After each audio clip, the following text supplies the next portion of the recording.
só tem várias condicionantes, né, para ele poder se encaixar ou não. Vai ser muito difícil fazer uma coisa personalizada, né? Eles até pediram lá no grupo hoje para, se caso assistentes sociais não consigam responder, enfim, a algumas dúvidas mais específicas, de ver alguém é, que tivesse esse conhecimento, né? Daí talvez no futuro aí pensar em algum advogado de direito trabalhista, assim, sabe? Talvez, não sei. Não sei, alguém que tem um conhecimento maior, não sei. Eu não conheço, sabe? Eu não sei quem Eu não seria sei se melhor de advogado de assistente. direito trabalhista responderia as Essas coisas, sabe? coisas. Porque é muito específico, assim, né? E acho que vai muito da experiência. A Célia ajudaria bem, porque a Célia tem muitos anos de carreira, então ela já praticamente já viu de tudo, né? Entendi. Mas eu fiquei pensando, né? Falaram, ah, é alguém do INSS, mas pô, a pessoa do INSS não é. É muita exposição, não dá, assim. Acho que Não é não. disponível e nem vai querer dizer, acho difícil abarcar os benefícios, porque cada benefício vai ser um lugar diferente do INSS que lida. Olha, a Sei. Oi, Andréia Andréia. chegou. Oi, Andréia. Oi, boa noite, tudo bem? Andréia, boa põe seu noite. Rostinho aí maior, assim. Agora É que sim. tinha algo na minha frente. Tudo bem? Tudo bom, você? Não. Tudo bem, tudo certo. Mas eu acho que só para completar o que a gente estava conversando, a gente estava falando da sua profissão, André, inclusive. Sim, Que a assistente social, eu acho que isso pode ser legal para a reunião de hoje, ela não vai chegar a resolver problemas, né? Ela vai dar caminhos. Olha, você não orientações, pode ver né? esse direito, você precisa estar nesse perfil. Se sim, acesse esse site. E aí o que eu acho que é legal, Betina, que dá para a gente fazer depois, é montar um material com caminhos, assim, sabe? O que foi discutido na reunião, aonde eles podem buscar mais informações, o site do governo onde eles podem se cadastrar, enfim, dar esse start para. Nós só damos uma orientação e existem sites, existe a Brale, existe a Oncoguia, tudo que você entrar lá tem direitos dos pacientes e eles colocam perguntas até. Na nossa também tem. Você já ouviu os nossos vídeos? Também tem, então. A gente pode falar de todos. Tem o Também INCA tem. também. São Não, difíceis, são difíceis, mas a gente teve advogados que se debruçaram sobre os benefícios, sobre quais eram os benefícios, e fizeram vários vídeos para explicar para os pacientes. Só que eu acho complicado, eu acho bem difícil. Eles, em eles vídeos, né, doutora? Eu digo que na Oncoguia ou na Braille já tem um caminho que eles só deixam uma pergunta ali para receber também por e-mail ou ligar, e aí tem uma pessoa sempre ali para orientá-los, né? Eu li todas as perguntas, eu estou no grupo, eu estou acompanhando, só não me manifesto. Mas são as perguntas que eu vejo diariamente na casinha. Eles conseguem alguns benefícios e daqui a pouco tem um período e aí tem que retomar, fazer a perícia novamente. Vai muito do perito que vai analisar, do médico perito. é uma tragédia, né? É uma tragédia, porque o BPC, que é para casos assim, nós temos muito isso na casinha, né? Que são pacientes que não tinham uma carteira assinada, não tinham nada, não têm direito ao auxílio-doença, eles tentam o BPC. Sim, a maioria consegue, mas o BPC mesmo, ele é para pessoas com deficiências, né? É que É. aí o câncer entra ali, o perito analisa e Depende do acaba perito, né? conseguindo. Depende do perito, Deixa eu exatamente. perguntar uma coisa para Betina. Betina, você está aí? Oi. Você fez um negócio de uma comunidade. Antes de entrar no assunto desculpa um pouco, André, te interromper, porque Não, antes de tudo bem, começar, eu doutor. queria que a Betina me explicasse como é que funciona essa história da coisa da comunidade, porque eu achei interessante, mas eu não consegui entender qual era o seu raciocínio e o que que não deu certo. Assim. Eu achei que a gente precisava mesmo separar os assuntos, mas eu não consegui entender como é que isso funciona.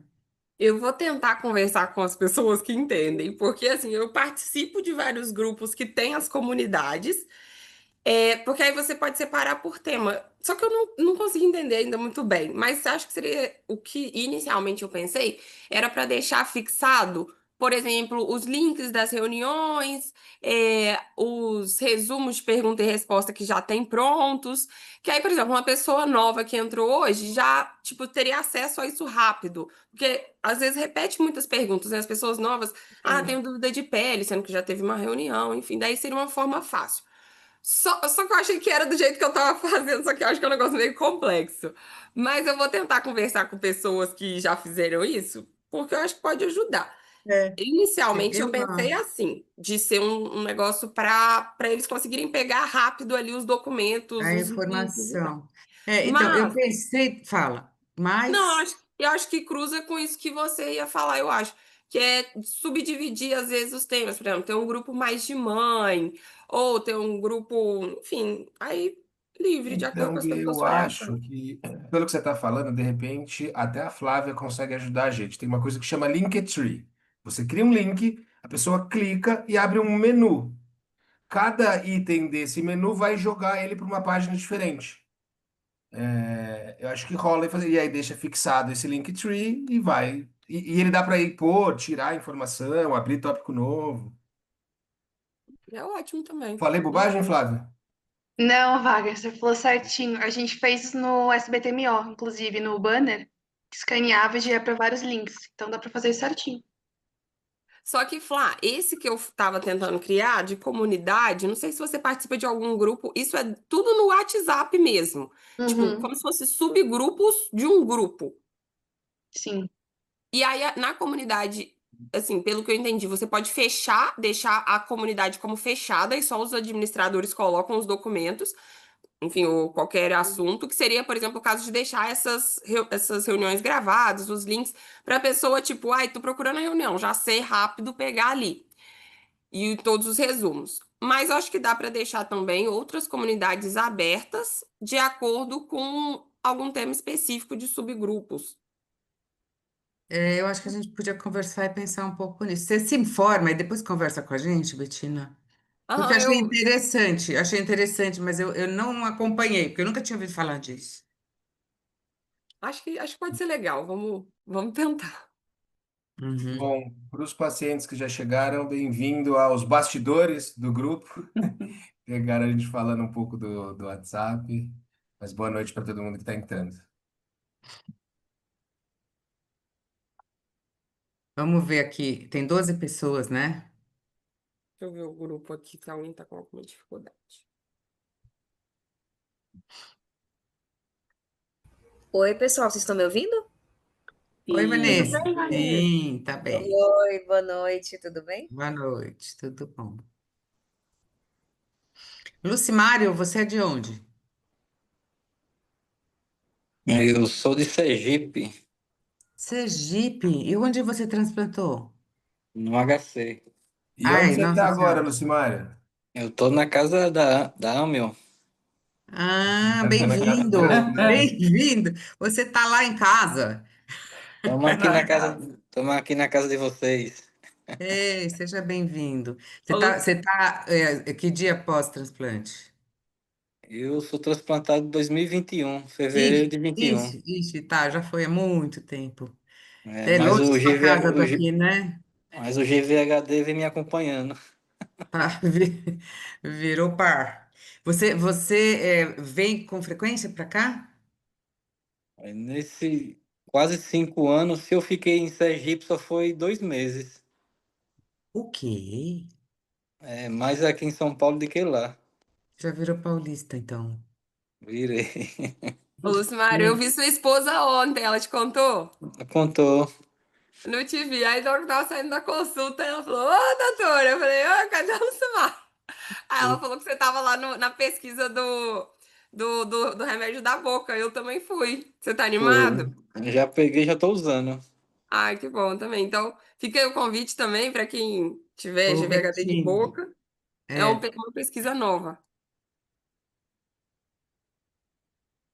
Ontem eu conversei com a moça, acho que são 10 pacientes que eles estão procurando no total. Acho que falta 5, já tem 5.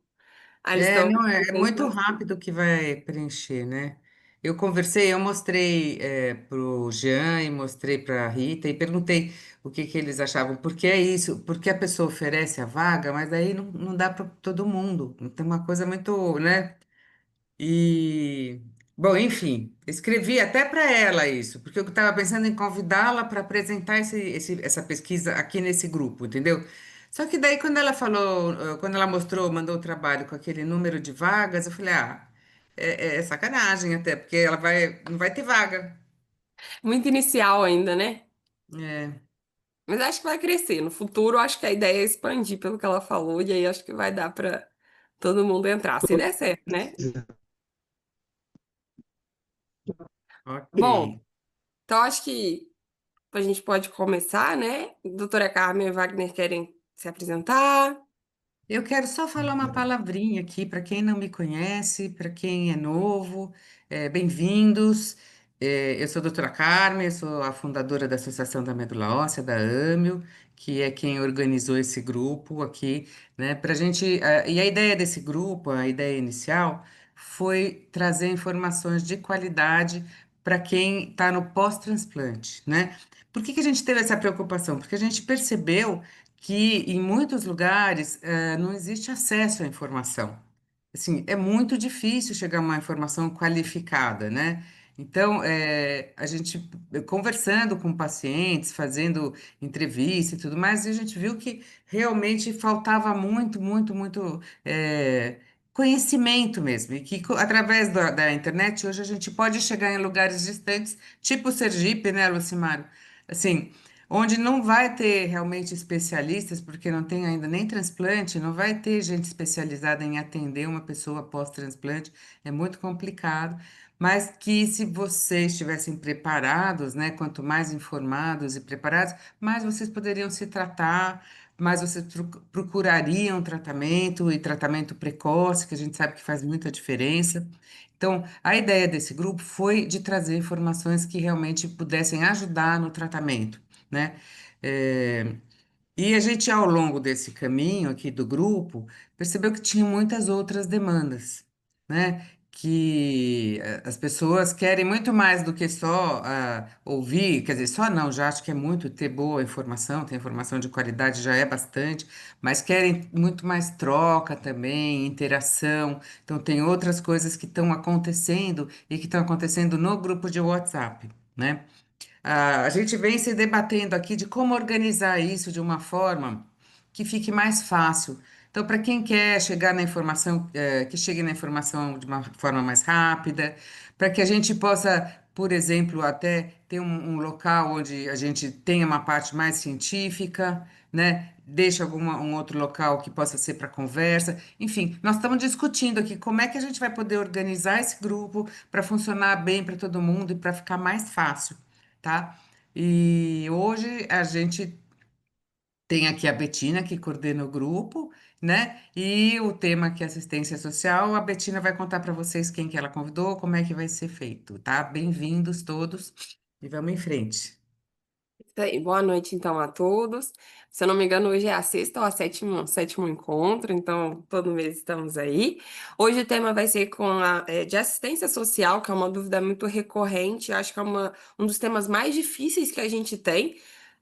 Seja porque naturalmente no nosso dia a dia a gente não tem isso, daí quando a gente entra em contato com isso a gente tá doente, então é uma loucura descobrir tudo isso. Então é um tema difícil. Então a gente trouxe duas colegas super legais ali da AMIO também, que é a Andrea e a Vanessa. A gente tinha uma terceira integrante, mas ela não pôde participar hoje, que é a Celinha. Mas ficaremos então com a Andrea e com a Vanessa, que vão ajudar muito nós. Então, Andrea e Vanessa podem se apresentar, fiquem à vontade, sejam muito bem-vindas. Então, vou começar, porque eu sou com A. Sempre eu era a primeira na escola para tudo. Então, vamos lá. Eu estou na AMEL desde 2022, em fevereiro, antes como voluntária e agora como uma colaboradora. Eu terminei a minha faculdade muito recente, era meu sonho, e sou bacharel em serviço social ainda, aguardando o meu registro chegar. E o que eu fico na casinha, que é a primeira casa de apoio da AMEL, apelidada muito carinhosamente como casinha. ela dá assistência antigamente, né, para pessoas, pacientes de todo o país.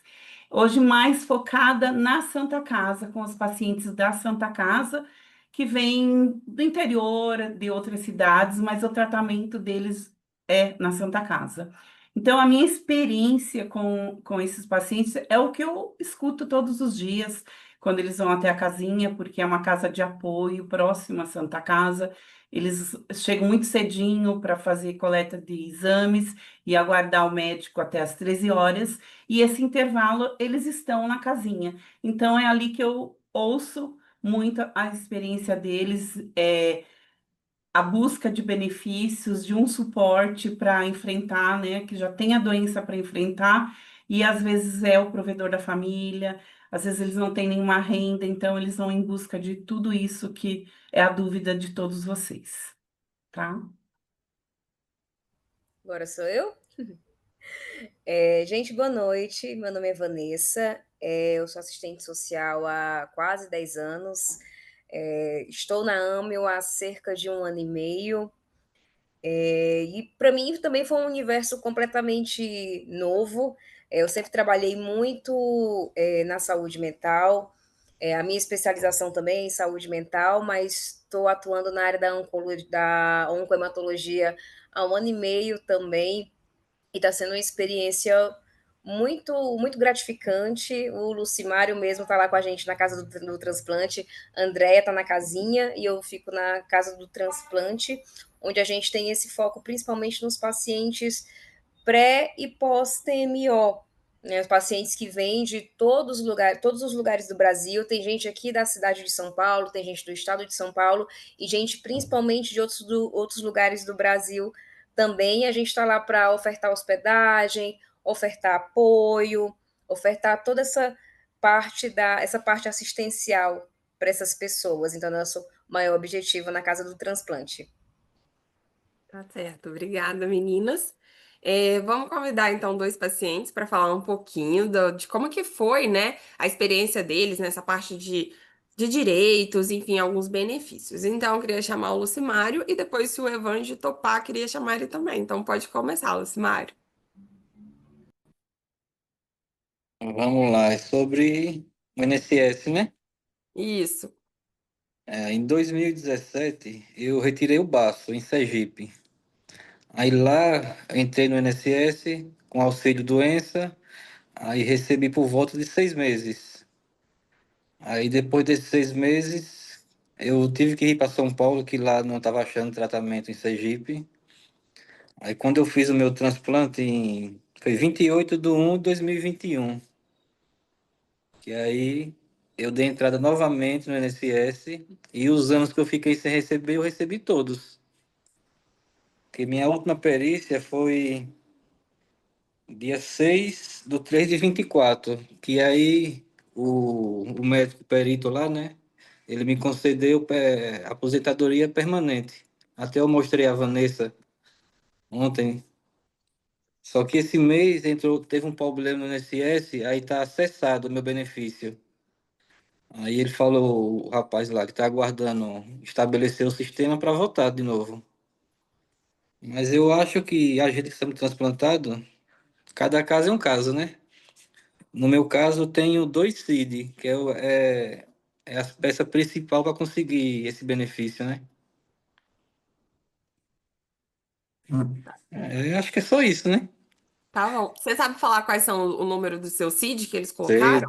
tô com eles aqui. Eu tenho o CID, que é Z94.8, Uhum. e o C64.5. E você sabe o que que corresponde a cada um? Tá escrito? Tá, um aqui é do transplante de medula halogênico, né? E o outro foi da. Deixa eu ver se eu acho. Foi da mielofibrose que eu tive, né? Aí foi Perfeito. com esses 2 CID que eu consegui. Então, não tá falando nada de um CID, por exemplo, de GVHD, né? Por exemplo. Não, não tenho de GVHD. Isso é uma grande dificuldade que às vezes a gente tem. Isso. Então, tá bom. Muito obrigada por ter compartilhado um pouquinho dessa história com a gente.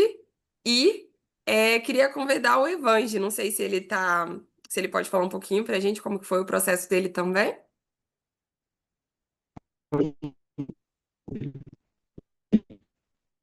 O seu áudio. Agora eu tô.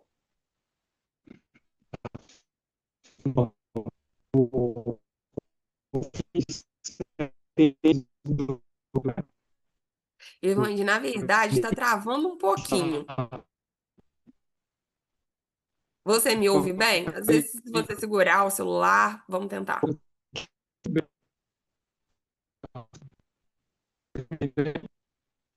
Tá picando. Às vezes é a internet. O que que a gente pode tentar fazer? Tenta sair e voltar. Às vezes a internet volta, assim. E aí, o que que a gente pode fazer? Até o senhor acertar direitinho a sua internet, a gente espera. Não precisa nem ser agora no início, o senhor pode compartilhar em qualquer momento da reunião. Queria perguntar ao Carlos, que eu sei que o Carlos compartilhou lá no nosso grupo, que ele teve o LOAS. Carlos, se você quiser falar um pouquinho como que foi o processo do LOAS, foi difícil? Oi, boa noite a todos. Putz, não foi, mas o critério de escolha deles, né, o LOAS, por estar vinculado ao rendimento familiar de um terço do salário mínimo, né, tipo, por sorte ou azar, eu estou enquadrado né, com essa renda, porque eu moro sozinho, estou sem rendimento, agora eu estou morando de favor, na casa de uma amiga, e então, na hora que eu fui declarar que eu poderia ser barrado na perícia social, né, então, por não ter rendimento, né, por estar sem trabalhar, eu acabei me enquadrando, né.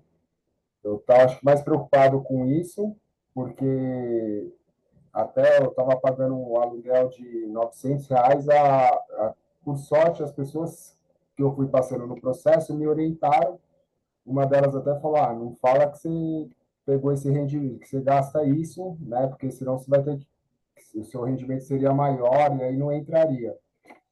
Então, calhou ainda de eu precisar sair, porque caiu mais ainda meu rendimento. Tipo, eu tinha um cliente, eu faço freelancer de internet, e aí eu vim para essa minha amiga que me acolheu aqui, eu chorei as pitangas, ela me cedeu um espaço aqui, né? Mas então, até hoje eu brinquei no grupo que eu tenho que fazer cara triste na hora de fazer a perícia, né? Mas a perícia o social que estava me pegando mais ali, que eu estava mais preocupado, né? Não sei o Sim. nível de pessoas que fazem isso, mas porque eu tentei me aposentar e pelo tempo de contribuição ali eles não foi autorizado. Tanto que eu fiz isso logo no começo, né? E só fui procurar depois. Eu estou há 4 anos e meio, né, pós-TMO, e só foi agora esse ano que eu fui atrás, que também já chegou no limite, né? Então, eu até sugeri depois, não sei se nossas assistentes aí se podem orientar quanto ao INSS, que categoria, como que funciona essa categorização de aposentadoria por invalidez, quais os CIDs. Eu acabei perdendo o CID que o amigo falou agora, que ele se A gente vai encaixou. falar sobre, pode ficar tranquilo, é Né? uma dúvida Então, recorrente. então foi mais isso, porque a diferença, pelo que eu percebi, do LOAS e da aposentadoria é o rendimento, né, e o pós, porque se eu morrer, não tenho, meu filho não vai receber, né, diferente de uma aposentadoria seria a pensão. Então, a única diferença desse do LOAS, né? Mas eu recebi direitinho, todo mês está já o segundo mês. Não está dando para comer picanha, né? Mas pelo menos um Tá pão certo. quente já dá. Perfeito. Obrigada também por ter compartilhado um pouquinho, mas essas dúvidas estão nas perguntas que as meninas vão ajudar a gente. Não sei se a internet do Evange melhorou um pouquinho, se o senhor está ouvindo a gente, quiser falar um pouquinho, pode falar.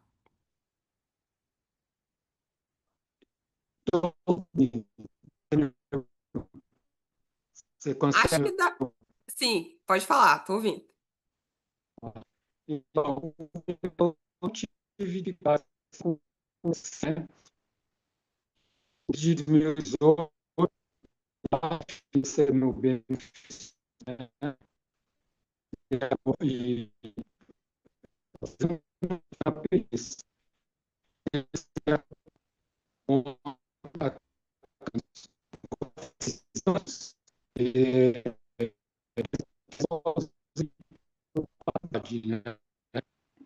realmente Senhor Oi, Evange, Dani. eu acho que a internet não tá ajudando muita gente. Então, o que que eu vou fazer? É, Depois que acabar a reunião, o senhor pode escreve seu relato lá no grupo e aí a gente consegue ouvir essa história para compartilhar com a gente também. Pode ser? Combinado, então.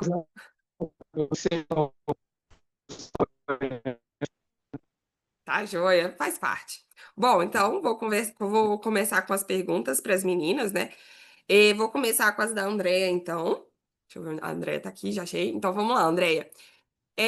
Eu sei que é uma pergunta bem ampla, Sim. mas quais direitos que nós, né, como paciente de GVHD, temos acesso, de forma geral? Então, realmente de GVHD em si não seria pelo câncer, né?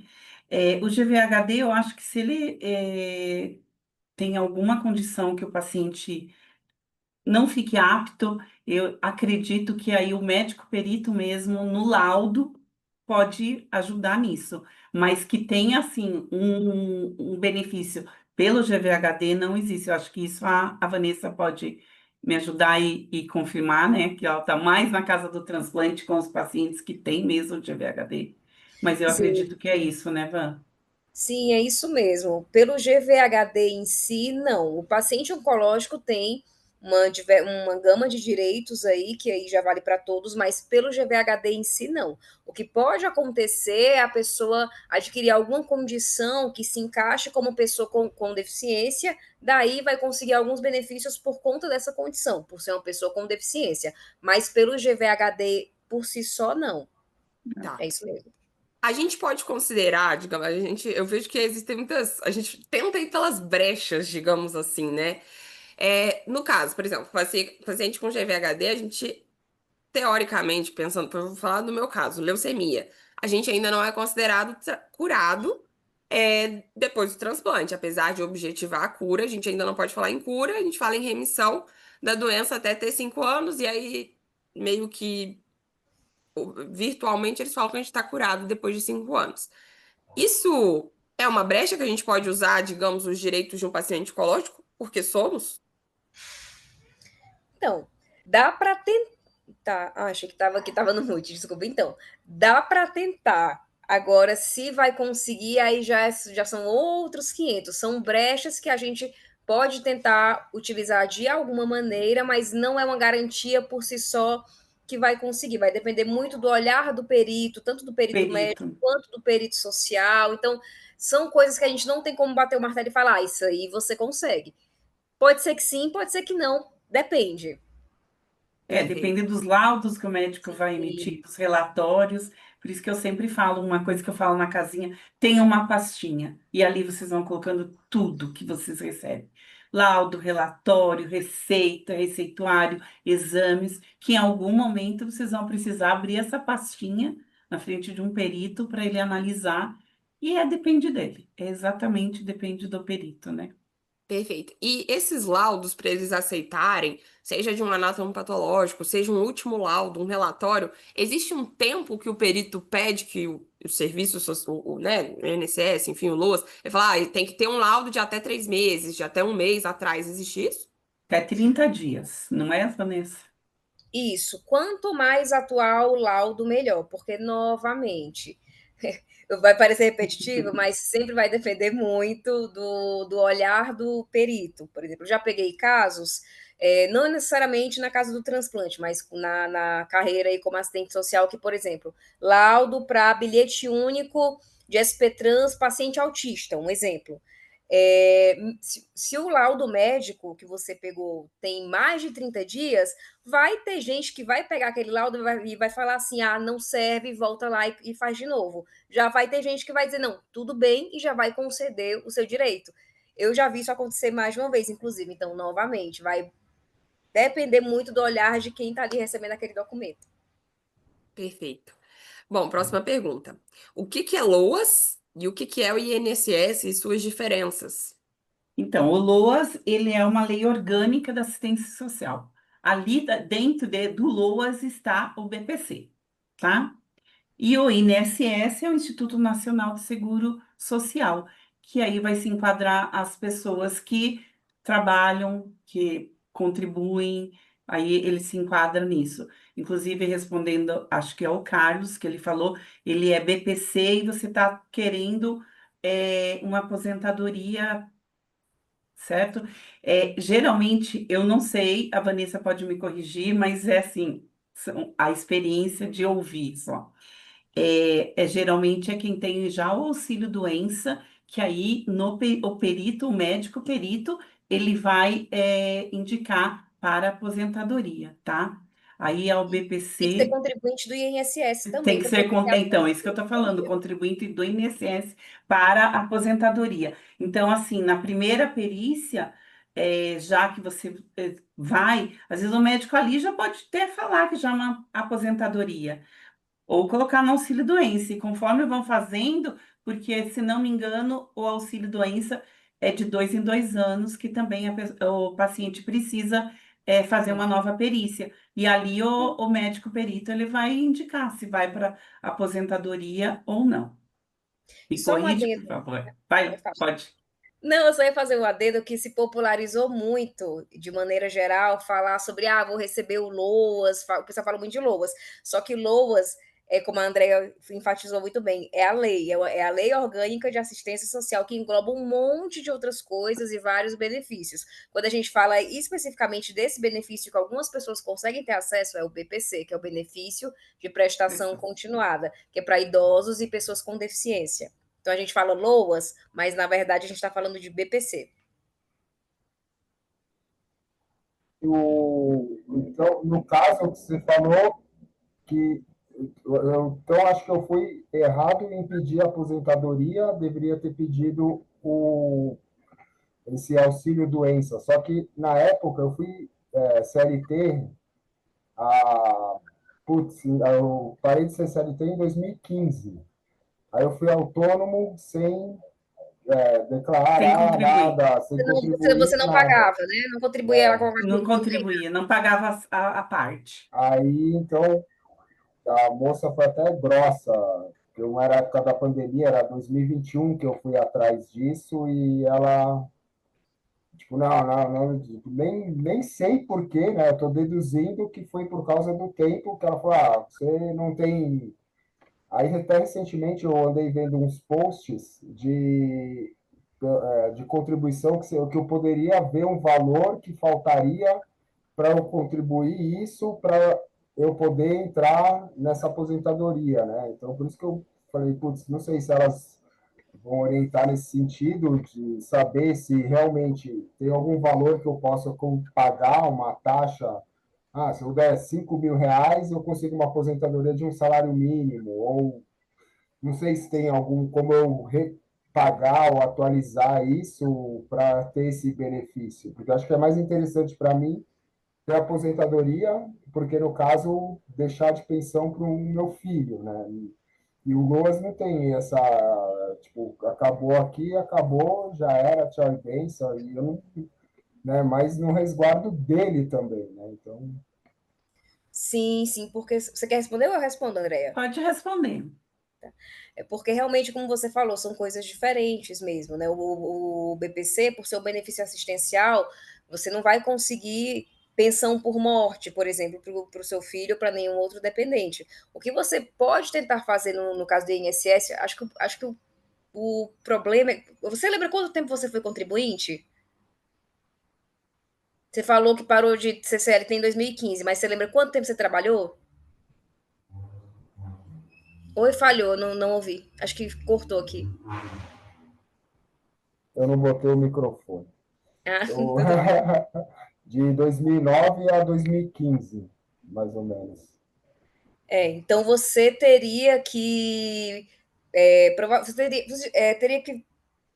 Você tem como ligar no 135 ou entrar naquele aplicativo Meu INSS e tentar marcar um atendimento com eles, tentar explicar o seu caso, porque assim, eles conseguem te orientar melhor. O INSS, eles são cheios de regrinhas e cheios de burocracias, mas o que eu posso te falar de antemão é porque realmente você pagou por pouco tempo, e se fosse para pagar até a carência para você conseguir ter o direito de se aposentar, provavelmente seriam vários anos, assim, não é um valor X que a gente consegue aqui fechar para você. O ideal no seu caso realmente é ligar no telefone 135 ou entrar pelo site ou pelo aplicativo do meu INSS, faz como a Andrea sugeriu, vai lá com a sua pastinha, leva tudo, tenta explicar a situação e tenta ver se no seu caso você tem como retornar a pagar a previdência social para ver se você volta para a sua condição de assegurado e a partir daí você tenta a aposentadoria por invalidez. Porque primeiro você tem que resolver a sua situação previdenciária para depois tentar dar entrada nessa aposentadoria.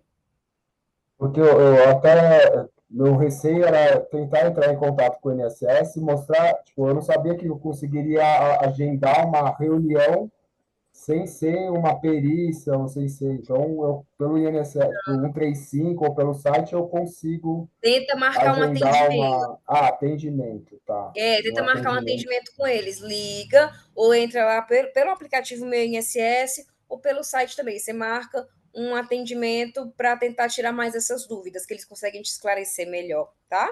Ou você pode também tentar falar com o pessoal da Defensoria Pública também, que eles conseguem também te dar orientação nesse sentido. Aí vai mais para o lado jurídico também, mas eles também conseguem te ajudar nessas questões de previdência, tá? Porque a previdência realmente tem muitas burocracias, tem várias regrinhas, tem coisas que mudam o tempo todo. Inclusive, por exemplo, teve uma mudança recente no BPC que não chegaram a perguntar aqui, mas fica também para vocês ficarem sabendo que é uma coisa que também vai dificultar um pouco mais o acesso, que em agosto, a partir de agosto desse ano, agora o Bolsa Família também conta como renda para você conseguir ou não ter acesso a BPC. Antes, você receber Bolsa Família não contava como renda, agora já conta. Então tá sempre mudando, tem muita coisinha, então o melhor é você ou procura em INSS para você marcar um atendimento, ou tenta falar com o pessoal da defensoria também, que eles também conseguem te orientar. Eu queria aproveitar e perguntar só, porque são muitas siglas, eu acho que muitas vezes a gente se perde em siglas, né? Então tem o LOAS, o BPC, o INSS que a gente falou, e eu queria perguntar o que que é o FGTS e quem tem direito a ele. Pode ser Pode para qualquer falar, um dos Van. dois. Quer que eu fale? Pode É o falar. Você já Fundo de está nessa do INSS? Continua. Fundo de Garantia por Tempo de Serviço. São os trabalhadores CLT que tem, que o empregador faz esse depósito mensal do FGTS e a quantia vai variar de acordo com o salário também. É sempre bom ficar atento para quem é CLT, porque sempre a Caixa manda um SMS falando que a empresa fez o depósito. Então, FGTS, Fundo de Garantia por Tempo de Serviço, trabalhadores CLT. E isso a gente poderia sacar junto com o auxílio-doença que a gente ganhasse pelo INSS ou não? O paciente, acho que tem essa pergunta para você, né, Andréia? Sim, do paciente do fundo de garantia, mas também tem algumas condições, né, para você sacar esse fundo de garantia. No caso do familiar, se tem, por exemplo, o pai, a mãe, o filho está doente, pode sacar o fundo de garantia, pode, que a gente fala, né? Sempre um perito tem por trás um perito que vai decidir se pode ou não. Mas assim, ele pode entrar para poder sacar o fundo, o PIS, para poder no tratamento, durante o tratamento. Mas é tudo no 135 que vai na Caixa Econômica mesmo. O fundo de garantia seria na Caixa Econômica. Isso, inclusive até para quem tem saque aniversário, porque agora tem essas duas modalidades de saque Sim, para quem tem FGTS. Tem o saque rescisão e tem o saque aniversário. Até para quem é optante da modalidade do saque aniversário, que recebe uma parcela mensal no mês do seu aniversário uma vez por ano, a pessoa também tem direito a conseguir sacar. Acho que é um dos poucos critérios que a pessoa tem direito a sacar também o FGTS para quem está sim. nessa modalidade de saque aniversário. Perfeito.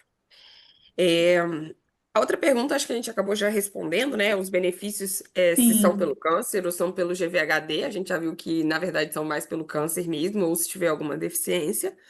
E aí, uma outra pergunta que é muito comum é se a gente tem acesso a vale transporte, seja pelo GVHD, seja pelo câncer, se é em todos os estados, todas as cidades. Bom, falando de São Paulo, né, porque eu estou em São Paulo, das outras cidades realmente não sei informar, aí cada um tem que procurar o seu município e verificar. Tem, mas já vou explicando, no laudo, quem faz esse relatório para o paciente levar para o SP-Trans é o médico. Tem que estar escrito, eu sempre falo, pede para ele colocar quimioterapia endovenosa, intravenosa, é a mesma coisa, né, Betina? Né, doutora? Então, tem que colocar por escrito que faz quimioterapia endovenosa. O que que acontece? Que eu acho que é uma revolta deles, nossa, que vemos. O paciente, quando terminou, fez o transplante, eles já consideram curados. Ele não vai mais fazer uma quimioterapia. Ele perde o bilhete único. Perde. O paciente que saiu da quimioterapia endovenosa, aí tem a perícia lá marcada, porque tem o tempo certo que você tem que regularizar, tem que passar para ver. E aí tá lá que ele toma quimioterapia oral, ele continua indo ao hospital. Eu vejo pela Santa Casa, um dia para exame, um dia para a consulta. Retirar medicamento não é no mesmo dia, e eles não têm mais o bilhete único. Então, é complicado. A outra coisa, eles têm direito ao acompanhante também não pagar, mas precisa estar especificado nesse relatório que o médico preenche para eles, que eles levam até o SP-Trans. E aí não pagam, tem direito sim, tá? Eu acho que é isso, Vanessa, quer complementar? Não, é isso mesmo, perfeito. E Eu aí, tenho a mais uma próxima pergunta? questão. Posso falar? Só. O Pode. Carlos, posso ir na frente, Carlos? Se for, é só para o município esse transporte, né? Se você sair de São Paulo, já não vale mais, né? Não vale mais. E aí é só enquanto ele está aqui. A Grande São Paulo, não, esse SP3 Cidade de São Paulo. E aí tem alguns pacientes que vão até a cidade para conseguir a ambulância, o transporte da saúde para vir. E aí vem e utiliza isso também. Então são os meios, né? Os caminhos que tem. Mas seria assim. Teria que ter um jeito de mobilizar, chegar junto com esses, para eles entenderem que não acabou ali no transplante e não acabou quando terminou a quimioterapia endovenosa, que isso continua, que os pacientes continuam às vezes indo semanalmente. A gente tem paciente na casinha que vai dia sim, dia não, às vezes 2, 3 dias seguidos e não tem. A casa de apoio ajuda no transporte, mas precisava, né, chegar, não sei, o meio que é se mobilizar e eles entenderem que o paciente continua em tratamento e vão continuar 5 anos indo até o hospital. É complicado isso. Essa é a minha revolta também. Acho que as Não, pessoas entendem. respondeu, era justamente isso. Tipo, então, pós-TMO, continua keep walking. A não ser que Se você faça um ainda não. dado ali no laudo e fale, mesmo sendo pós-TMO, e colocar intravenosa ali para uma manobra a brasileirística, não, né? Mas eu vou te falar, Carlos, geralmente os médicos não colocam, porque eles estão assinando um documento do SP-Trans, eles têm que fazer o relatório, o laudo certinho, e eles não colocam, não dá um jeitinho. Eu vejo lá que eles não colocam. Ah, E mas aí, eu quando converso vai com para eles. renovar o bilhete único e tem um período da renovação, aí bateu lá, eles perdem, aí eles chegam, mostram, olha, foi recusado, não consigo mais. É triste, é triste. Bom, deixa eu falar a próxima. Então, acho que a parte da Andrea foi. Obrigada, Andrea. Mas com certeza ela ainda vai Obrigada. voltar para responder muito. Então, vou passar para as perguntas para a Vanessa. Que é uma dúvida que a gente já se fez muito. A gente é PCDT? Quem tem GVHD é PCDT? Em quais casos pode ser? Novamente, depende.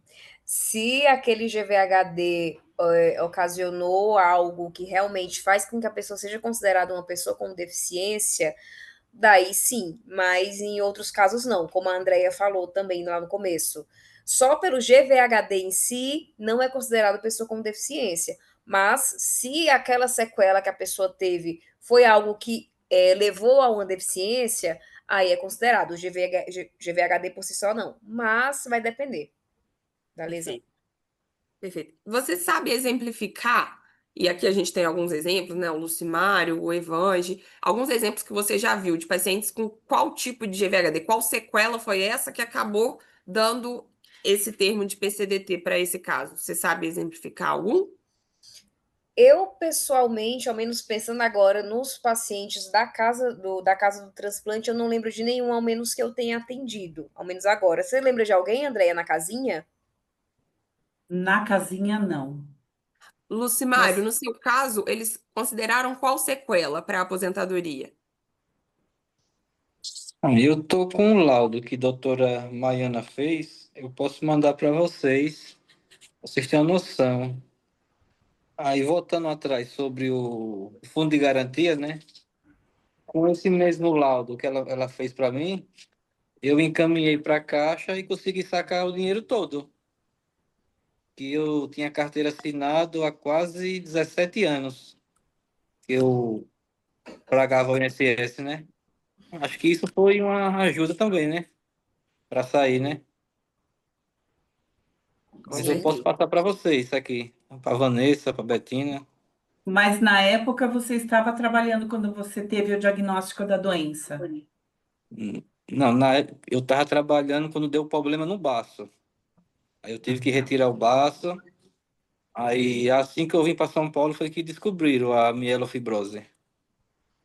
Mas você era CLT na época e estava CLT. afastado, é isso? Isso, já tinha já 16, 17 anos de carteira assinada.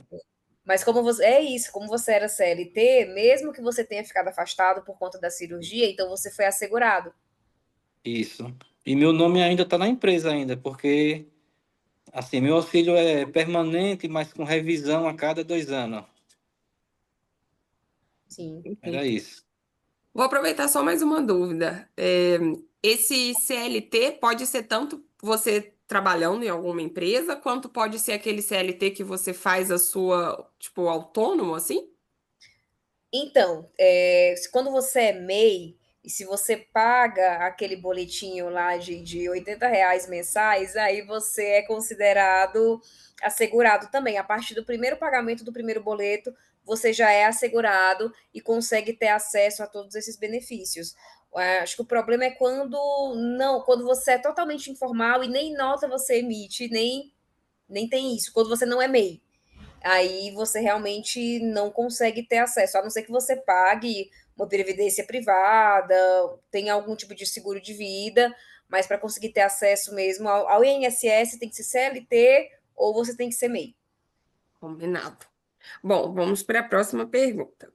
O transplantado tem direito a desconto de imposto na compra de carro, de moto ou de casa, se ele for PCD?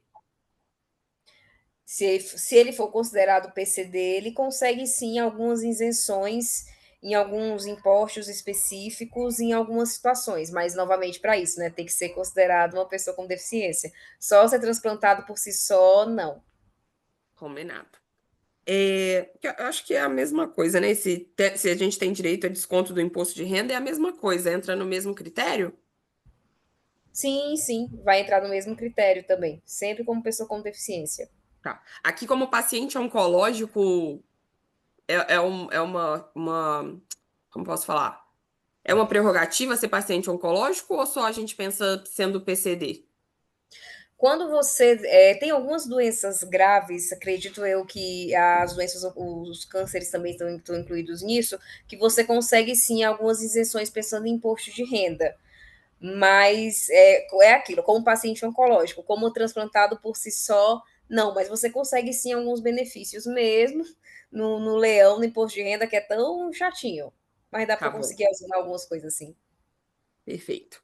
É, Os transplantados de medula óssea que trabalham na zona rural têm direito à aposentadoria ou a encostar? vai entrar naquele mesmo esquema dos trabalhadores que são CLT e que são MEI. Quando o trabalhador rural está lá regularizado, certinho, é contribuinte, ele vai entrar no mesmo esquema de contribuinte e assegurado do INSS, ele vai conseguir ter direito sim. Perfeito.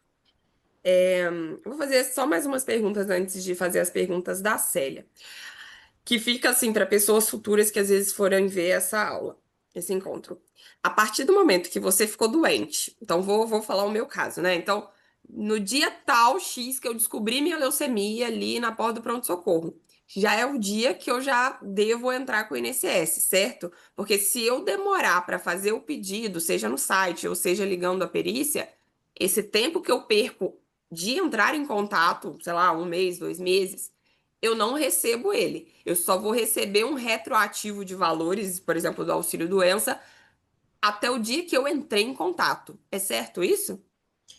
Quanto mais rápido você entrar, mais você facilita a parte burocrática também. Geralmente, para o paciente oncológico, as coisas andam mais rápido, desde a questão do atendimento no SUS, que você consegue os atendimentos de forma bem mais rápido, quanto nas questões de previdência também. Mas é aquilo, quanto mais rápido você entrar e você conseguir acelerar esse processo, melhor. Até porque você descobre o seu diagnóstico, aí vem várias outras questões para resolver também. Então, quanto melhor, quanto mais rápido você resolver essa questão previdenciária, mais vai facilitar a sua vida.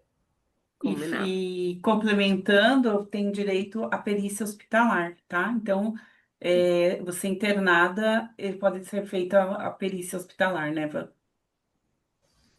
Pode solicitar Tá? também. No meu caso, vou até dar aqui de dica, né? Como a gente fica muito tempo isolado, mesmo que a gente não tá internado, mas se a gente estiver isolado pelas químios ou pelo próprio transplante, no meu caso, eles foram na minha casa, como eu não tava podendo sair, então deu também, fica de dica aí. É, Aí as próximas perguntas são as que seriam para a Célia, daí vocês se dividem aí conforme vocês prefiram. A próxima pergunta: quem é menor de idade, transplantado ou com leucemia, os pais têm algum benefício? Os pais, por si só, não. O que tem a criança poder ter acesso a um BPC ou algum direito por si só, por ser um paciente oncológico, mas ser pai ou mãe de paciente oncológico por si só, não. Mas tem a opção dos pais, como é o filho, né, uma criança, tentar o resgate do fundo de garantia, tá? Isso, Para isso, isso. isso tem, tá bom? Perfeito. Pelo menos alguma coisa para ajudar. É complexo, né? Se a gente for realmente pensar, é muito complexo. Meu Deus. Bom, como proceder quando a sequela do câncer é no psicológico? Como fazemos os médicos e peritos entenderem?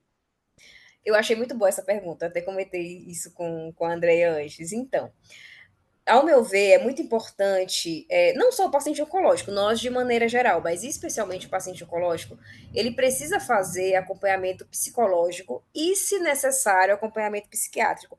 Só que a gente costuma ser muito resistente quando a gente pensa em saúde mental, porque a gente sempre pensa, eu não preciso, eu não sou louco, eu dou conta. A gente é muito importante. E o profissional que vai conseguir cuidar dessa parte da saúde mental é o profissional psicólogo ou, no caso, psiquiatra. Então, não é nem questão de fazer o médico entender. Acho que é cada um no seu quadrado também. É você procurar o especialista certo, o profissional que realmente vai conseguir atender aquela sua demanda e acolher aquela sua demanda. Não que os outros médicos não vão conseguir ter um olhar para isso, mas quem vai realmente conseguir cuidar dessas sequelas, viver essas questões de saúde mental, porque vai que você desenvolveu uma depressão, um transtorno de ansiedade generalizado, um transtorno de estresse pós-traumático, tudo isso, quem vai cuidar é o psiquiatra ou o psicólogo. Então, a melhor maneira de fazer, entre abre aspas, fazer o médico entender é você estar com esses profissionais de saúde mental que vão conseguir te dar essa assistência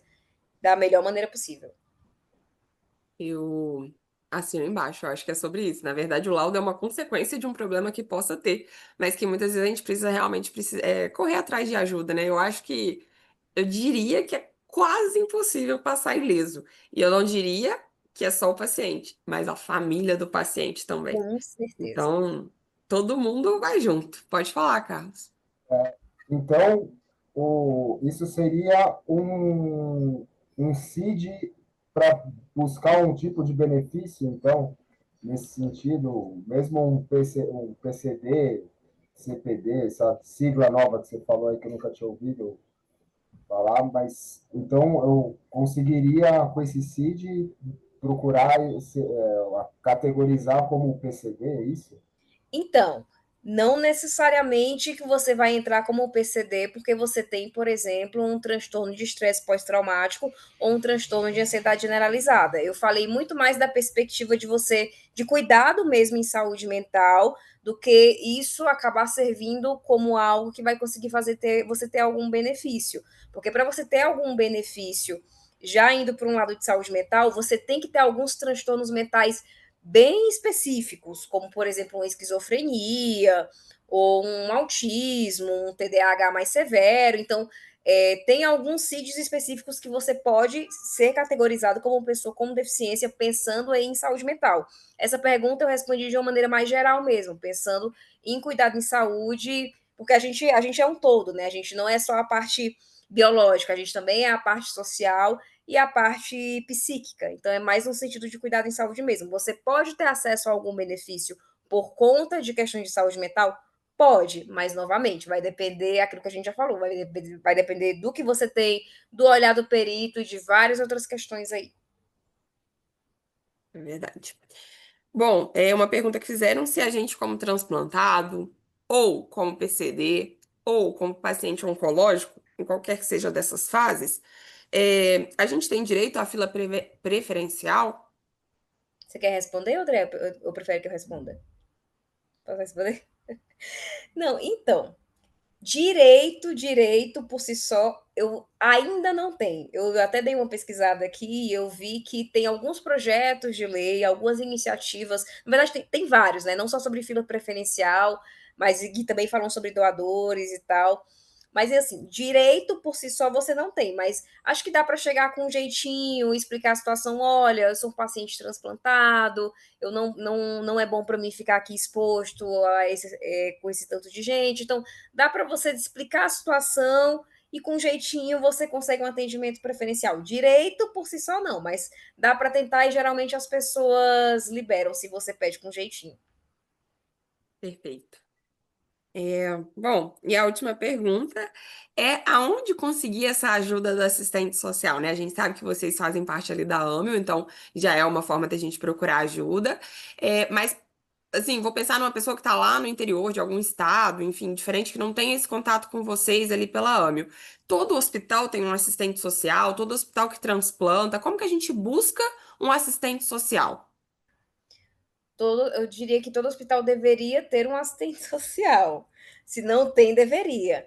A grande maioria dos hospitais tem serviço social, sim, inclusive hospitais privados, mas já ouvi relatos de alguns hospitais que não têm. A maioria tem, alguns não. Então, a pessoa pode procurar o serviço social, seja no plantão social por demanda espontânea, muitos hospitais são assim, principalmente pronto-socorro, geralmente tem aquele plantão social, ou tem alguns hospitais que você precisa agendar o atendimento para conseguir ter acesso ao atendimento. Então, vai depender muito do hospital. A grande maioria dos hospitais tem, não todos, mas a maioria tem sim.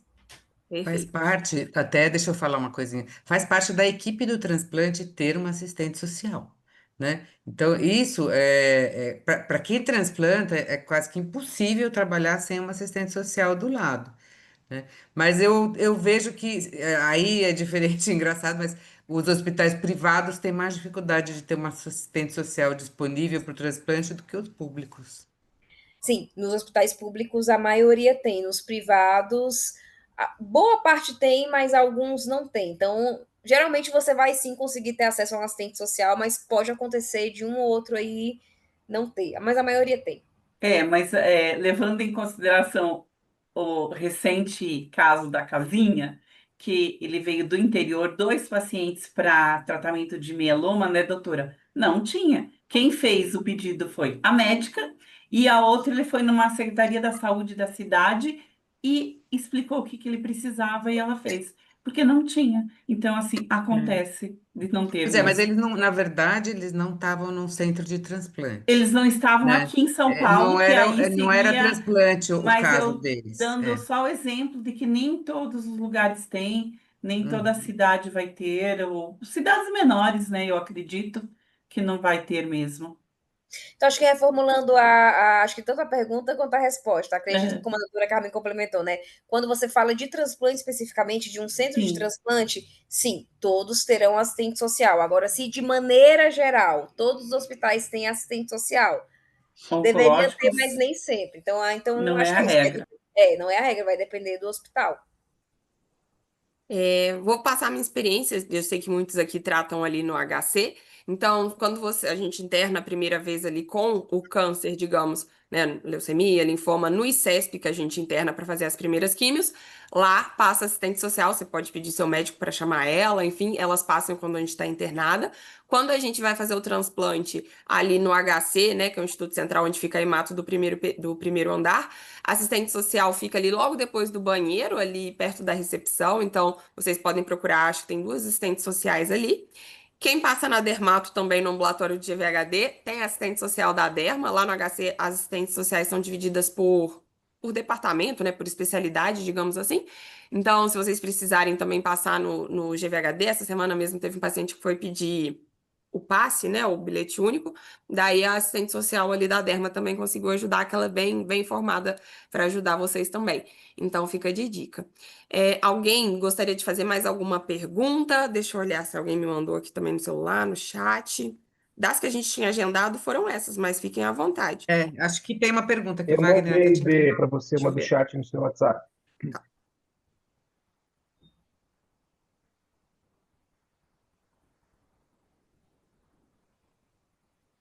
Sou TMO há 11 anos, fui diagnosticada com fibrose pulmonar idiopática há 2 anos e a doença está em progressão rápida. Sou CLT. Eu tenho direito ao BPC? Quem perguntou foi a Jéssica. Entendi. Ela está afastada, pelo que eu entendi, está recebendo algum outro tipo de auxílio? Eu Não fiquei um sei se é a pouquinho Jéssica. confusa. A Jéssica tá aqui, se ela quiser abrir o microfone, fica à vontade. Ela falou que ela é CLT, né? Não sei. Então, eu acredito que por um critério aí de renda, provavelmente ela não vai conseguir ter acesso, porque também talvez ela não more sozinha, viva com outras pessoas, vai depender do salário dela também. Então, como ela é CLT, já tem esse salário fixo, eu acredito que ela não consegue ter acesso, mas tem outros fatores aí também, dependendo da composição familiar, de outras questões que ela poderia talvez tentar. Eu acredito que não por essas questões, mas tem essas variáveis aí que seria interessante entender. Perfeito. Eu dei uma pesquisada também em alguns temas. Acho que eu vou aproveitar que a reunião a gente não teve tantas dúvidas e vou falando. E aí, óbvio, vocês podem ir complementando também. Porque, igual eu falei, são temas muito difíceis da gente falar. Bom, um pouco das coisas que eu li, né? Primeira coisa, na verdade, tinha uma dúvida. Vocês falaram sobre o perito médico e o perito de assistente social. Cada hora eles marcam uma e é a junção dos dois que dá o resultado, porque eu, pelo menos, só passei no perito médico, eu nunca passei no perito do assistente social. Tem a perícia social e a perícia médica, assim, eles geralmente são marcados em dias diferentes, mas tem as duas perícias. Aproveitando, É, eu vou falar mais uma coisinha aqui. Para quem está na cidade de São Paulo, não sei se sabem ou não, mas também tem a isenção do rodízio.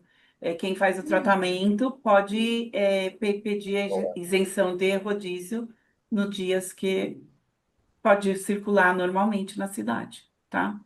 Falando perfeito. em transporte ali, voltando um pouquinho, que eu esqueci que eu ia falar sobre isso, tá bom? Perfeito. E uma dica, eu até mandei já a foto lá no grupo, vou até recuperar essas fotos. Quando eu fui conversar com a assistente social ali do HC, também da Emato, para tirar umas dúvidas, que o pessoal sempre mandava no grupo, eles têm um livrinho, então quem passa ali também quiser ter acesso a esse livrinho físico, é só pedir ela, mas vou mandar foto no grupo também, que tem várias dicas também disso que a gente está conversando e coisas que a gente vai lembrando a mais. Tem coisa que a gente nem sabe que existe, então esse livrinho também ajuda vocês. É, E aí, Então, só umas coisas que eu estudei a mais, né? Então, com relação ao LOAS, que é o BPC, na verdade, precisa preencher o critério da baixa renda, que é calculado em relação ao quanto per capita vive a família ou a pessoa sozinha, né? Se ela mora sozinha. São duas avaliações distintas, uma com essa perícia médica e a outra com a assistente social do INSS. Então, a gente precisa marcar essas perícias. O somatório dessas duas perícias é que vai definir, né, se vai ser deferido ou não o benefício, ou seja, se será dado ou não. Uma outra coisa que a gente entra em confusão é até esse deferido ou não, a gente fica, tipo, isso significa o quê? Deu ou não deu o benefício, né? São coisas que a Deferido, gente deu. se perde. Perfeito. Esse do LOAS precisa estar no cadastro único, porque na época eu fui no CRAS, aí eu fiz a primeira, até a moça que me deu a dica do aluguel foi essa do CRAS, na subprefeitura, né? Então, primeiro tem que estar com o cadastro único, ter esse código, para ir dar entrada no LOAS, aí eles agendam a perícia, aí primeiro a perícia social, aí 3 meses depois é a perícia médica, né? Só que quando sai o benefício, é retroativo à perícia social. Então, eu recebi a retroativo, né? Desse período. Então, o primeiro pagamento deu mais ou menos uns 2, 3 meses a mais nesse primeiro, né? Só um adendo que a Betty não tinha falado, que são várias siglas e a gente se perde mesmo, é muita coisa. O CRAS que ele mencionou é o Centro de Referência de Assistência Social, que tem vários pela cidade de São Paulo, e é isso mesmo que você falou, a gente tem que ter o CAD único, que é um númerozinho que você tem para conseguir ter acesso a esses benefícios sociais. Perfeito. E aí eu separei alguns exemplos aqui para vocês verem como que são as nuances, né? Então, por exemplo, uma pessoa transplantada que hoje leva uma vida próxima a uma normalidade, nunca vai ser o normal que a gente fala, mas uma pessoa que, digamos, consegue fazer grande parte das coisas. Ela não vai ter a mesma pontuação de uma pessoa, por exemplo, que está, às vezes, numa quimioterapia. Então, vai depender muito do que esse transplantado vem trazendo no seu laudo. Por exemplo, um pós-transplante mais recente, que às vezes a pessoa ainda está em uso de imunossupressores, como ciclosporina, que a gente sempre usa ali dentro dos 3 primeiros meses, ou que ele teve que usar metotrexato, ou que ele teve que usar um inibidor da JAK, enfim, qualquer outro imunossupressor. Estar escrito em uso de imunossupressor também aumenta a pontuação ali dos critérios para o INSS, enfim, para os peritos, no final, aumentar a sua chance de ganhar o benefício. Então é importante falar se está ou não em uso de imunossupressor recentemente. Um outro caso, por exemplo, que seria um caso mais elevado, digamos. Então, uma pessoa com uma leucemia em quimioterapia, ela vai ter uma pontuação bem alta, ou seja, favorável a ganhar o benefício. Então, digamos que é aquela fase do diagnóstico, até você fazer um transplante, mais ou menos, nessa fase. Se você ainda tem mais comorbidade, por exemplo, você tem um acometimento cutâneo, você tem um acometimento hepático de algum outro órgão, essa pontuação vai se elevando. Então, a importância do seu médico assistente, quando a gente fala médico assistente, significa aquele, digamos, o hemato que te acompanha ali no seu dia a dia, que faz o seu diagnóstico e prescreve as suas medicações. Então, é importante que ele escreva tudo isso para ajudar. É importante que esteja escrito, por exemplo, a gente que é transplantado, enfim, que teve uma leucemia, alguma doença hematológica, colocar todos os seus hemogramas, colocar o seu aspirado de medula, o seu anátomo patológico, fez biópsia, fez mielo, tudo isso peça ao seu médico, mesmo que a gente está naquela fase de internado, a gente não sabe nem o que está acontecendo ali no início, mas peça ele para imprimir todos esses exames, porque eles vão ser, digamos, a sua comprovação da sua doença. Então é importante ter isso e cada exame vai ajudando na sua pontuação. Se houver sequelas do tratamento, é importante estar escrito no seu laudo, então qualquer que seja a sequela. Se o paciente faz tratamento psiquiátrico, levar o laudo do psiquiatra. E, enfim, qualquer exame recente alterado é importante. Esses peritos, né, eles preenchem um formulário com mais de 50 perguntas e o somatório delas dará uma resultante, como uma deficiência leve, moderada ou grave, para te dar o benefício ou não. Com relação ao imposto de renda, pessoas aposentadas com qualquer tipo de câncer têm direito à isenção de imposto de renda vitalício. essa lei de ser para sempre, vitalício, que a gente chama, ela é recente. Antes, né, antigamente, o perito estipulava um prazo para uma nova avaliação, mas para imposto de renda e paciente com câncer, essa isenção ela é vitalícia, é uma regra nova. Essa regra, essa análise é feita através de documentos que o paciente leva também comprovando, né? É fundamental incluir, além do laudo médico do seu hematologista, um exame que comprove a doença, igual eu falei, o anátomo patológico, pode ser uma biópsia, uma mielo, um exame de sangue, o aspirado da medula, ou basicamente o hemograma, que é o mais simples que a gente tem, isso também pode te ajudar. Não há necessidade de prontuários, né? Tipo, imprimir o prontuário ali no seu hospital, é necessário um relatório do seu médico. E assim, de forma geral, não há necessidade de gastar com advogado para isso. Tendo esses laudos e tendo isso, você vai levar. A gente já está sem dinheiro para nada nessa fase. Se a gente ainda for procurar advogado e gastar dinheiro, é mais um agravante.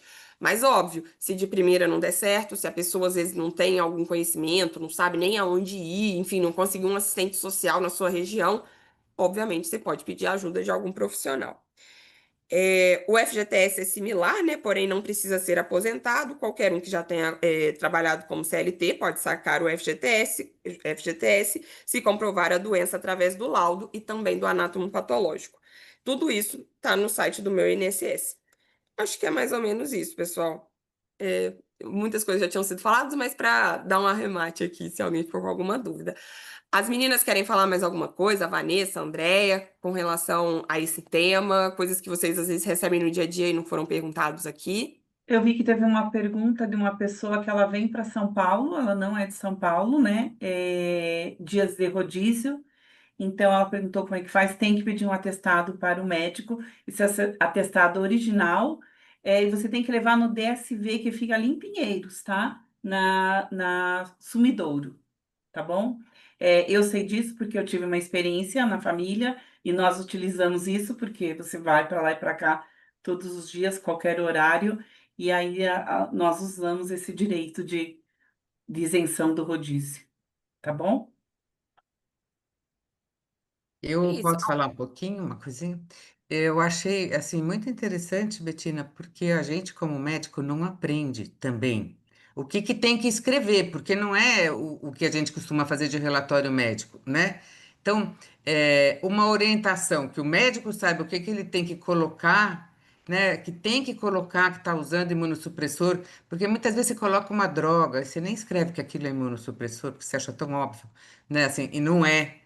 Então, usar a palavra que está em uso de imunossupressor ou que tem outra comorbidade, descrever comorbidades, essas coisas eu acho que a gente não tem como médico preparo para fazer o relatório. Então, tem que ser orientado também. Evitar sigla, né? Igual relataram no grupo que, eu sou TMO, o médico não sabia o que era TMO, GVHD, ninguém sabe o que é essa sigla. Então, isso com certeza ajuda. No relatório, a gente escreve tudo com sigla, né? É um vício, assim. Então, acho que tem que ter uma orientação até para que o médico consiga escrever um relatório que vá realmente ajudar. Lá no HC, existe uma regra que nós, médicos, não deveríamos é, fazer o relatório, ou Uhum. enfim, esses laudos, né? Isso é centralizado numa parte específica. Por um lado, é bom porque fica numa parte específica, então eles têm uma mão maior para fazer esse laudo mais certinho, digamos assim. Por outro lado, isso também é mais burocrático e mais demorado. O paciente às vezes não consegue no mesmo dia o laudo, e às vezes você tem uma perícia ali na semana seguinte e E você não nada. consegue seu laudo. Então, isso também é um grande desafio.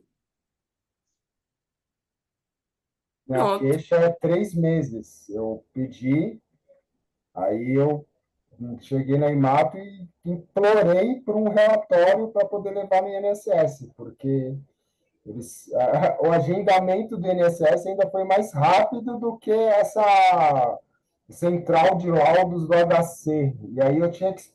Putz, nossa, nem. Eu até falei, beleza, porque daí você tem que mandar um e-mail, você tem que não sei o quê, tem que pedir um monte de coisa, eles criam um monte de regra já para você nem pedir. Eles mesmos dificultam. Por sorte, eu implorei na Imato, e aí ela fez, eu nem prestei atenção nesse negócio das siglas, né? Até eu vou ler de novo, ver, porque eu acredito que ter pontuado ali, porque na hora da perícia médica, a médica nem. Entreguei na mão dela, ela pegou aquilo lá, ficou no computador, ela olhava para mim para ver se eu ainda estava respirando, né? Ainda outros até relataram que às vezes eles jogam coisa no chão para ver se você está disposto ou não, né? Então, a mulher nem olhou para mim, ela só preencheu lá, acho que eu pontuei, gabaritei ali, né, nos CIDs, mas esse central aí para os laudos, realmente, no HC, pelo menos, que é o referência, putz, ainda está devendo, ainda precisa melhorar bastante. Sim. E uma coisa, a gente até esqueceu de falar do CID, né? Aproveitando que tocou nesse assunto. Eu vou até reencaminhar também no grupo. Uma época eu fui procurar para ver se existia um CID de GVHD. Ainda não existe, mas existe uma proposta de que o próximo CID, que é o CID 11, esteja escrito GVHD. Então, isso já vai ajudar muito a gente. Atualmente, pelo que eu entendi, a gente entra meio que num CID de rejeição de medula. E que a gente sabe que o GVHD não é rejeição, é pelo contrário, é uma super injeção da medula. Mas, às vezes, eles acabam usando esse CID de uma rejeição da medula. Mas isso está proposto de mudar, que é o próximo CID, se eu não me engano, é a partir de 2026 ou 2027. Então, isso já é uma coisa bem legal que vai vir. E para fechar, eu acho que uma das coisas que todos nós que estamos nessa área, seja os médicos, seja as equipes multidisciplinares, seja o próprio paciente, acho que o grande erro, e assim, aí é de todos e me incluo nisso, seja como paciente, seja como médico, é quando a gente julga o outro. Vou dar um exemplo. Como paciente, às vezes a gente julga que o nosso perito não está sendo correto, justo. Como médico, às vezes a gente julga que o nosso paciente está fazendo cera, né? Ai, não quer trabalhar, não quer nada com a dureza, bora trabalhar, não é fácil para ninguém. Então, a gente julga de lá, a gente julga de cá, a gente enfim, a gente julga muito. E muitas vezes, como paciente, eu ouvia não dos meus médicos, eles nunca fizeram isso, mas enfim, de situações que a gente vai vendo, que falava assim: não, volta a trabalhar logo, você já tá boa, porque, enfim, a pessoa não sabe o que a gente tá passando em casa. E no nosso dia a dia, e os nossos riscos e tudo mais. Então, sempre, às vezes, eu via, tipo, tá na hora de voltar a trabalhar, vambora, você tá boa, para de fazer cera, você tá recebendo o auxílio-doença, então tá tudo bem, né? Você tá aí gostando que você tá recebendo sem trabalhar. E, na verdade, tudo isso é um julgamento que não faz bem para ninguém, seja para o paciente que está sendo julgado, seja para o paciente que às vezes está julgando o médico, o perito, enfim.